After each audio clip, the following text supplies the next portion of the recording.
Ragnarok. The new world is finally here, and after spending a couple of hours playing it, I have mixed feelings.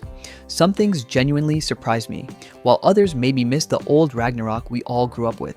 So, if you're wondering whether this game is actually worth your time, here are my honest thoughts. Before we begin, let's get one thing out of the way. This game obviously has a lot of pay-to-win elements, but honestly, we're not going to focus on that in this video. Every free-to-play mmorpg has to make money somehow, so it's important to set realistic expectations before jumping in. Instead, I want to talk about the actual gameplay experience, what I enjoyed, what disappointed me, and whether this really feels like the next Ragnarok adventure. Let me start with the good. First off, it offers a fresh story. I was actually hooked right from the intro.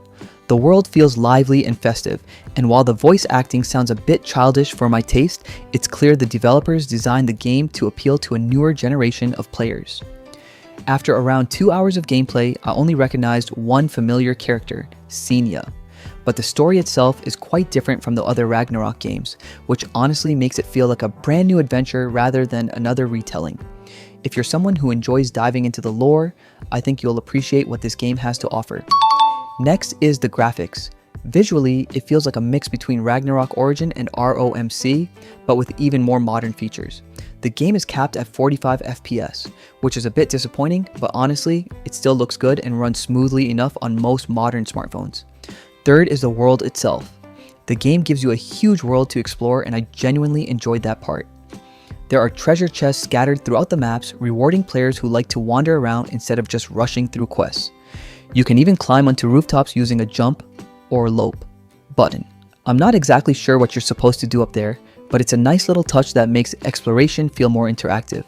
So if you're the type of player who loves discovering hidden spots and taking in the scenery, I think you'll enjoy exploring these familiar yet refreshed Ragnarok maps. Fourth is the character customization.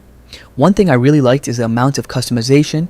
It's not just changing costumes, you can customize your character's appearance, experiment with different designs, and even change colors to make your character feel unique. If you're someone who enjoys fashion and personalizing your character, you'll probably spend quite a bit of time here. Another thing I genuinely enjoyed is the combat. I'm playing on mobile, and surprisingly, the controls feel really smooth. The skills have that MOBA style feel where casting abilities actually feels responsive instead of just tapping random buttons. Combat feels active and satisfying, which made grinding a lot more enjoyable than I expected. Like most modern Ragnarok mobile games, it also comes with auto farming. You can simply let your character grind and level up while you're doing something else. That's nothing new, but it's definitely convenient if you don't have hours to actively play every day. If you want to give your device a rest, the game actually has an offline grinding feature, but it's locked behind the VIP pass. If you don't have it, you'll probably end up leaving your phone running for hours just to farm. And let's be honest, that can heat up your phone, drain your battery, and isn't exactly great for your device over time. But I actually have a little trick that gives you a huge advantage. Instead of running the game directly on your phone, I've been using LD Cloud. It's basically a cloud phone that lets your character keep farming 24/7 without your physical phone doing all the work. Your character stays online, your phone stays cool, and you can even close the game completely while checking your progress anytime. The best part is it's actually pretty affordable. Check out my exclusive link in the description to try it out for free.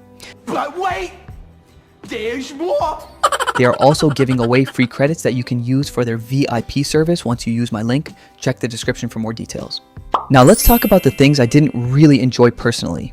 There's a lot happening on your screen. Quests, countless progression systems, upgrades, daily activities, notifications, and more. It can honestly feel overwhelming, especially if you're coming from classic Ragnarok. But I guess this is normal nowadays and it's typical in a mobile game. Next is the auto quest. I mean, it's really good for someone who has no time to explore, but for me, it's too much of spoon feeding. We lost the spirit of exploration already. You simply tap the quest and your character automatically walks there, talks to the NPC, then all you have to do either to tap next or skip the scene. For some players, that's convenient, but for me, it removes that sense of adventure. I miss getting lost, asking other players where an NPC is, or accidentally discovering maps while exploring. Those moments were part of what made classic Ragnarok memorable. Just my 2 cents. Lastly, the trading. This one honestly disappointed me the most. I actually picked the merchant class because I was excited to relive the old vending experience as advertised in the Play Store. The feeling like walking around Frontera and seeing rows of players vending, finding good deals, and playing with the game's economy. But after playing for a couple of hours, I didn't really experience that. Instead, every class can simply trade using the built-in trading system. Maybe it's just me, but I really miss that old school player market. Overall, I think Ragnarok: The New World is a solid game for players who enjoy exploring a fresh Ragnarok adventure. It captures a lot of that nostalgic feeling while introducing modern graphics, smoother combat, and a much bigger world to explore. At the same time, I still miss some of the old school MMO experiences, like finding parties on the streets, asking strangers for buffs and heals, or watching Frontera filled with merchant shops and player interactions. But maybe that's just the old Ragnarok player in me. Still, this definitely feels like the next generation of Ragnarok. It's colorful, ambitious, and full of things to discover. But what about you? What do you actually look for in a Ragnarok game? Let me know down in the comments, and if you want to try farming without cooking your phone, don't forget to check out the LD Cloud link in the description. Thanks for watching, and I'll see you in the next one.